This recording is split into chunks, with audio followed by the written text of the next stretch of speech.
ನಮಸ್ಕಾರ. ನಾನು doctor Sagar Maddani, ICU Kasturba medical college ಬಲ್ಲಿ ನಾನು ಸೇವೆ ಸಲ್ಲಿಸುತ್ತಿದ್ದೇನೆ. ನಾನು ಅಡಿಷನಲ್ ಪ್ರೊಫೆಸರ್ ಆಗಿ ಸೇವೆ ಸಲ್ಲಿಸುತ್ತಿದ್ದೇನೆ. ಇವತ್ತಿನ ಡಿಸ್ಕಷನ್ ನಾವು ಆರ್ಗನ್ ಡೊನೇಷನ್ ಅಂದರೆ ಅಂಗಾಂಗ ದಾನ ಬಗ್ಗೆ ಸ್ವಲ್ಪ ಮಾಹಿತಿ ಪಡೆಯೋಣ. ಆಗಸ್ಟ್ 13 ಪ್ರತಿ ವರ್ಷದಲ್ಲೂ ಆರ್ಗನ್ ಡೊನೇಷನ್ ಡೇ ಅಥವಾ ಅಂಗಾಂಗ ದಾನ ದಿನ ಅಂತ ಸೆಲೆಬ್ರೇಟ್ ಮಾಡಲಾಗುತ್ತದೆ. ಆರ್ಗನ್ ಡೊನೇಷನ್ ಯಾಕೆ ಬೇಕಾಗ್ತದೆ? ಸುಮಾರು ಜನದಲ್ಲಿ ಆರ್ಗನ್ ಡೊನೇಷನ್ ಬಗ್ಗೆ ಅವೇರ್ನೆಸ್ ಅಥವಾ ಅರಿವು ತುಂಬಾ ಕಡಿಮೆ ಇದೆ. ಯಾಕಂದರೆ ನಮ್ಮ ದೇಶದಲ್ಲಿ ಪ್ರತಿ ವರ್ಷ ಸುಮಾರು 2 ಲಕ್ಷ ಜನಕ್ಕೆ ಆರ್ಗನ್ ಡೊನೇಷನ್ ಬೇಕಾಗ್ತದೆ. ಆದರೆ ಕಳೆದ ವರ್ಷ 2024ರಲ್ಲಿ ಕೇವಲ 18,000 ವ್ಯಕ್ತಿಗಳಲ್ಲಿ ಮಾತ್ರ ಆರ್ಗನ್ ಡೊನೇಷನ್ ಆಗಿದೆ. ಸೊ ಇಲ್ಲಿ ನಾವು ನೋಡಬಹುದು ದ ಡಿಮ್ಯಾಂಡ್ ಅಂಡ್ ಸಪ್ಲೈ ತುಂಬಾ ಮಿಸ್ ಮ್ಯಾಚ್ ಆಗಿದೆ. ಸೊ ಹಾಗಾಗಿ ಸುಮಾರು ಜನಕ್ಕೆ ಆರ್ಗನ್ ಡೊನೇಷನ್ ಬೇಕಾಗ್ತದೆ, ಆದ್ರೆ ಅಥವಾ ಅಂಗಾಂಗ ದಾನ ಬೇಕಾಗ್ತದೆ, ಆದ್ರೆ ಅದು ಸಿಗುವುದಿಲ್ಲ. ಹಂಗಾಗಿ ಎಷ್ಟೋ ಜನದ್ದು ನಾವು ಪ್ರತಿ ವರ್ಷ ಕಳಿಕೊಳ್ತಾ ಇದ್ದೇವೆ, ಯಾಕಂದ್ರೆ ಆರ್ಗನ್ ಡೊನೇಷನ್ ಲಭ್ಯವಿಲ್ಲ ಅಂದು. ಆರ್ಗನ್ ಡೊನೇಷನ್ ಅಥವಾ ಅಂಗಾಂಗ ದಾನ ಯಾರಲ್ಲಿ ಬೇಕಾಗ್ತದೆ? ಮೋಸ್ಟ್ ಕಾಮನ್ಲಿ ನಾವು ನೋಡೋದು ಸುಮಾರು ವ್ಯಕ್ತಿಗಳಲ್ಲಿ ಆರ್ಗನ್ ಕೆಲಸ ಕಡಿಮೆ ಆಗ್ತಾ ಬರ್ತದೆ. ಅವರಲ್ಲಿ ಮೆಡಿಸಿನ್ ನಿಂದ ಟ್ರೀಟ್ಮೆಂಟ್ ಅವರಿಗೆ ಇಂಪ್ರೂವ್ ಆಗೋದಿಲ್ಲ, ಅವರ ಲೈಫ್ ತುಂಬಾ ಕಾಂಪ್ರಮೈಸ್ಡ್ ಆಗಿ ಇರ್ತದೆ. ಸೊ ಅಂತದ್ರಲ್ಲಿ ಆರ್ಗನ್ ಡೊನೇಷನ್ ಅವರಿಗೆ ಸಿಕ್ಕಲ್ಲಿ ಅವರ ಜೀವನ ಕ್ವಾಲಿಟಿ ಆಫ್ ಲೈಫ್ ಇಂಪ್ರೂವ್ ಆಗ್ತದೆ. ಕೆಲವು ಆರ್ಗನ್ಗಳಲ್ಲಿ ಲೈಕ್ ಈಗ ಕಿಡ್ನಿ ಫೇಲ್ ಆಗಿರೋ ಪೇಷಂಟ್ ಅಲ್ಲಿ ಡಯಾಲಿಸಿಸ್ ಟೆಂಪರರಿ ಆಗಿ ನಾವು ಮಾಡ್ತಾ ಇರ್ಬೋದು. ಬಟ್ ಅವರಿಗೆ ಆರ್ಗನ್ ಡೊನೇಷನ್ ಅಥವಾ ಅಂಗಾಂಗ ದಾನ ಸಿಕ್ಕದಲ್ಲಿ ಅವರಲ್ಲಿ ಟ್ರಾನ್ಸ್ಪ್ಲಾಂಟ್ ಆದ್ಮೇಲೆ ಅವರು ಕ್ವಾಲಿಟಿ ಆಫ್ ಲೈಫ್ ಅವ್ರದ್ದು ಇಂಪ್ರೂವ್ ಆಗ್ತದೆ. ಬಟ್ ಬೇರೆ ಆರ್ಗನ್ ಫೇಲ್ ಆದಲ್ಲಿ ಅದಕ್ಕೆ ನಾವು ರೀಪ್ಲೇಸ್ಮೆಂಟ್ ಇಲ್ಲ. ಸೊ ಅಂತದ್ರಲ್ಲಿ ನಾವು ಅವರ ಲಿಮಿಟೆಡ್ ಟೈಮ್ ಅಲ್ಲಿ ಆರ್ಗನ್ ಡೊನೇಷನ್ ಅಥವಾ ಅಂಗಾಂಗ ದಾನ ಸಿಗದಲ್ಲಿ ಅವರಿಗೆ ಜೀವಕ್ಕೆ ಅಪಾಯ ಇರ್ತದೆ. ಸೊ ಇಂಥ ವ್ಯಕ್ತಿಗಳಲ್ಲಿ ಆರ್ಗನ್ ಡೊನೇಷನ್ ಬೇಕಾಗ್ತದೆ. ಇನ್ನೊಂದು ವಿಷಯ ಅಂದರೆ ಎಷ್ಟು ತರದ ಆರ್ಗನ್ ಡೊನೇಷನ್ ಇರ್ತದೆ? ಮೋಸ್ಟ್ ಕಾಮನ್ಲಿ ನಾವು 2 ತರದ್ದು ಹೇಳ್ತೇವೆ. ಒಂದು ಇರೋದು ಜೀವ ಇರುವ ವ್ಯಕ್ತಿಯಲ್ಲಿ ಆರ್ಗನ್ ಡೊನೇಷನ್. ಇದು ಕಾಮನ್ಲಿ ಮಾಡೋದು ಪೇಷಂಟಿನ ಹತ್ತಿರ ಸಂಬಂಧಿಕರಿಂದ ಆರ್ಗನ್ ಡೊನೇಷನ್ ಅಥವಾ ಅಂಗಾಂಗ ದಾನ ಪಡೆಯಲಾಗ್ತದೆ. ಎಕ್ಸಾಂಪಲ್ ಕಿಡ್ನಿ ಇರ್ಬೋದು. ಈಗ ಒಬ್ಬ ವ್ಯಕ್ತಿಯಲ್ಲಿ ಕಿಡ್ನಿ ಫೇಲ್ ಆಗಿದ್ದಾಗ ಅವರ ಹತ್ತಿರ ಸಂಬಂಧಿಕರು ಯಾರಾದರೂ ಒಪ್ಪಿದಲ್ಲಿ ಒಂದು ಕಿಡ್ನಿ ಕೊಟ್ಟು ಆ ಪೇಷಂಟ್ ಅಲ್ಲಿ ಜೀವ ಉಳಿಸಬಹುದು. ಸೊ ಆ ಪರಿಸ್ಥಿತಿಯಲ್ಲಿ ಕಿಡ್ನಿ ದಾನ ಮಾಡಿದವರಲ್ಲೂ ಮತ್ತೆ ಕಿಡ್ನಿ ಪಡೆದವರಲ್ಲೂ ಇಬ್ಬರಲ್ಲೂ ಕ್ವಾಲಿಟಿ ಆಫ್ ಲೈಫ್ ಮೇಂಟೈನ್ ಆಗ್ತದೆ. ಒಂದು ಕಿಡ್ನಿಯಿಂದ ಒಬ್ಬ ವ್ಯಕ್ತಿಯ ಜೀವನ ನಾರ್ಮಲ್ ಆಗಿ ನಡೆಸಬಹುದು. ಇದೇ ತರ ಲಿವರ್ ಫೇಲ್ ಆಗಿರೋದ್ರಲ್ಲಿ ಹತ್ತಿರ ಸಂಬಂಧಿಕರು ದಾನ ಮಾಡಿಬಿಟ್ಟು ಅವರ ಜೀವನ ಉಳಿಸಬಹುದು.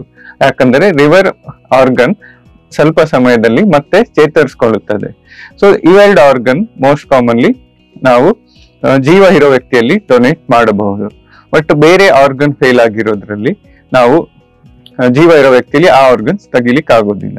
ಅಂತ ಪರಿಸ್ಥಿತಿಯಲ್ಲಿ ನಮ್ಮಲ್ಲಿ ಇರೋದು ಇನ್ನೊಂದು ಆಪ್ಷನ್ ಅಂದರೆ ಡಿಸೀಸ್ಡ್ ಆರ್ಗನ್ ಡೊನೇಷನ್. ಈ ಪರಿಸ್ಥಿತಿ ಅಂದರೆ ಯಾವ ವ್ಯಕ್ತಿಯಲ್ಲಿ ಜೀವ ಇರುವುದಿಲ್ಲ ಅಂತ ವ್ಯಕ್ತಿಯಿಂದ ಆರ್ಗನ್ ತೆಗೆದುಕೊಂಡು ಬೇಕಿರೋ ವ್ಯಕ್ತಿಯಲ್ಲಿ ನಾವು ಟ್ರಾನ್ಸ್ಪ್ಲಾಂಟ್ ಮಾಡಬೇಕು.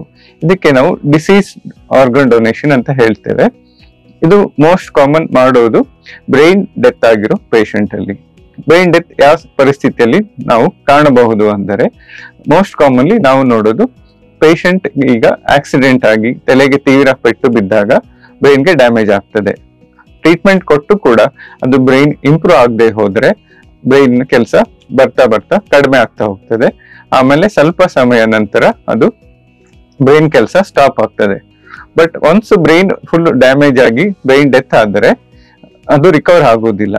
ಬಟ್ ಬೇರೆ ಆರ್ಗನ್ ಕೆಲಸ ಮಾಡ್ತಾ ಇರ್ತದೆ ಕೆಲವು ಸಮಯ ತನಕ. ಅಷ್ಟರಲ್ಲಿ ನಾವು ಪೇಷಂಟ್ ಸಂಬಂಧಿಕರಲ್ಲಿ ಮಾತಾಡಿಕೊಂಡು ಅವರು ಆರ್ಗನ್ ಡೊನೇಷನ್ ಒಪ್ಪಿದರೆ ಆ ಆರ್ಗನ್ಸ್ ಅನ್ನು ನಾವು ಬೇಕಿರೋ ಪೇಷಂಟ್ಗಳಲ್ಲಿ ಡೊನೇಟ್ ಮಾಡಬಹುದು.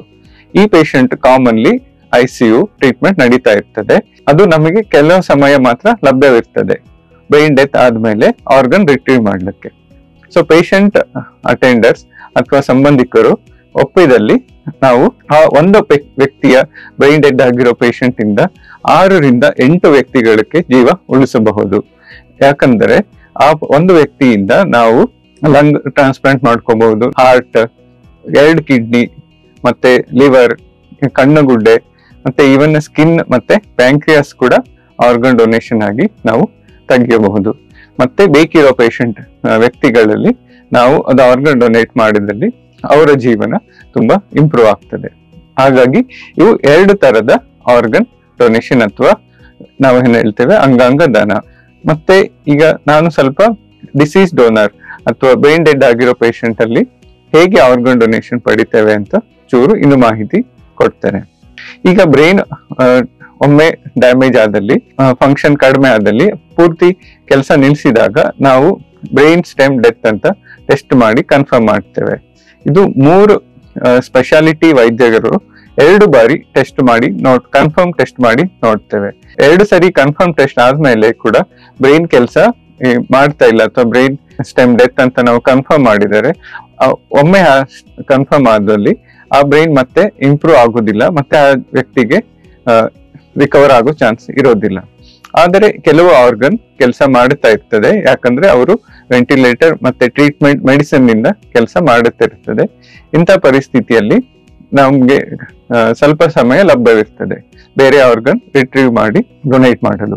Within 24 to 72 hours most commonly ಅಷ್ಟು ಟೈಮ್ ನಮ್ಗೆ ಲಭ್ಯವಿರ್ತದೆ. ಅವಾಗ ಬ್ರೈನ್ ಡೆತ್ ಕನ್ಫರ್ಮ್ ಮಾಡಿದ ನಂತರ ನಾವು ರಿಲೇಟಿವ್ಸ್ ಹತ್ರ ಪೇಷಂಟ್ ಸಂಬಂಧಿಕರಲ್ಲಿ ಮಾಹಿತಿ ನೀಡಿ ಅವರು ಒಪ್ಪಿದರೆ ಆರ್ಗನ್ ಡೊನೇಷನ್ ಮಾಡಬಹುದು. ಇದು ಡಿಸೀಸ್ ಡೋನರ್ ಡೊನೇಷನ್ ಬಗ್ಗೆ ಸ್ವಲ್ಪ ಮಾಹಿತಿ. ಮತ್ತೆ ಇನ್ನು ಏನಂದ್ರೆ ಕಾಮನ್ ಮಿಸ್ಕನ್ಸೆಪ್ಷನ್ಸ್, ಯಾಕೆ ಆರ್ಗನ್ ಡೊನೇಷನ್ ತುಂಬಾ ಕಡಿಮೆ ಇದೆ ಅಂತ ನಾವು ಯೋಚಿಸಿದರೆ ಕೆಲವು ಮಿಸ್ಕನ್ಸೆಪ್ಷನ್ ಕಂಡು ಬರ್ತದೆ. ಮೋಸ್ಟ್ ಕಾಮನ್ ಅಂದರೆ ಏಜ್ ಗ್ರೂಪ್. ನಮ್ಮ ಏಜ್ ಗ್ರೂಪ್ ಅಲ್ಲಿ ನಾವು ಆ ಪೇಷಂಟ್ ಅಥವಾ ಯಾರು ಆರ್ಗನ್ ಡೊನೇಷನ್ ಮಾಡಬಹುದಾ ಅಂತ. ಇನ್ಫ್ಯಾಕ್ಟ್ ಯಾವುದೇ ವ್ಯಕ್ತಿಯ age group from 1 year to 70 years ಅವರ ಆರ್ಗನ್ ಸರಿ ಕೆಲಸ ಮಾಡ್ತಿದ್ರೆ ಅವರ ಆರ್ಗನ್ ನಾವು ಡೊನೇಷನ್ ಆಗಿ ತಗೋಬಹುದು. ಮತ್ತೆ ಇನ್ನೊಂದು, ಆರ್ಗನ್ ಡೊನೇಷನ್ ಮಾಡಿದಾಗ ತುಂಬಾ ಕಟ್ ಆಗ್ತದೆ ಬಾಡಿಯಲ್ಲಿ, ಮತ್ತೆ ಅವರು ಡೆತ್ ಆಗಿರೋ ವ್ಯಕ್ತಿಯಲ್ಲಿ ನಮ್ಗೆ ತುಂಬಾ ತೊಂದರೆ ಕಂಡು ಬರ್ತದೆ.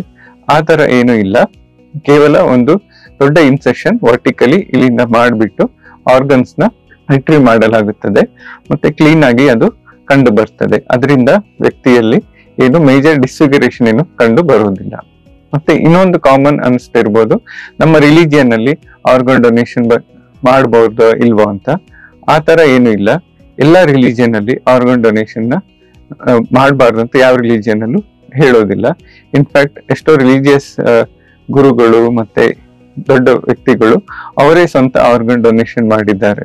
ಅವರಿಂದ ಎಷ್ಟೋ ಕೆಲವು ಜನರಲ್ಲಿ ಆರ್ಗನ್ ಡೊನೇಷನ್ ಮಾಡಿಬಿಟ್ಟು ಸುಮಾರು ಜನಕ್ಕೆ ಜೀವ ಕೊಟ್ಟಿದ್ದಾರೆ. ಸೊ ಸಾರಾಂಶ ಏನಂದ್ರೆ ಆರ್ಗನ್ ಡೊನೇಷನ್ ರಿಕ್ವೈರ್ಮೆಂಟ್ ತುಂಬಾ ಇದೆ ನಮ್ಮ ದೇಶದಲ್ಲಿ.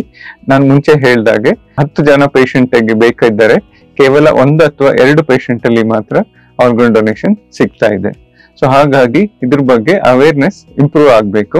ಇದರಿನ ಹೆಚ್ಚಿನ ಮಾಹಿತಿ ಪಡೆಯಲಿಕ್ಕೆ ನೋಟೋ ಅಂತ NOTTO ಅಂದ್ರೆ national organ and tissue transplant organisation website ಅಲ್ಲಿ ಇನ್ನು ಹೆಚ್ಚಿನ ಮಾಹಿತಿ ಪಡೆಯಬಹುದು. ಮತ್ತೆ ನಾವು ನಮ್ಮ ಆರ್ಗನ್ ಡೊನೇಷನ್ ಬಗ್ಗೆ ಪ್ಲೆಡ್ಜ್ ಮಾಡಬಹುದು. ಅದೇ ತರ ನಮ್ಮ ಕರ್ನಾಟಕ ರಾಜ್ಯ ದೇಶದಲ್ಲಿ ಟಾಪ್ 3 ಇದರಲ್ಲಿ ಇದೆ ಆರ್ಗನ್ ಡೊನೇಷನ್ ಮಾಡೋದ್ರಲ್ಲಿ. ಸೊ ನಮ್ಮ ಕರ್ನಾಟಕ ರಾಜ್ಯದ ವೆಬ್ಸೈಟ್ ಜೀವ ಸಾರ್ಥಕತೆ ಅಂತ ಮುಂಚೆ ಕರೆಯಲಾಗುತ್ತದೆ.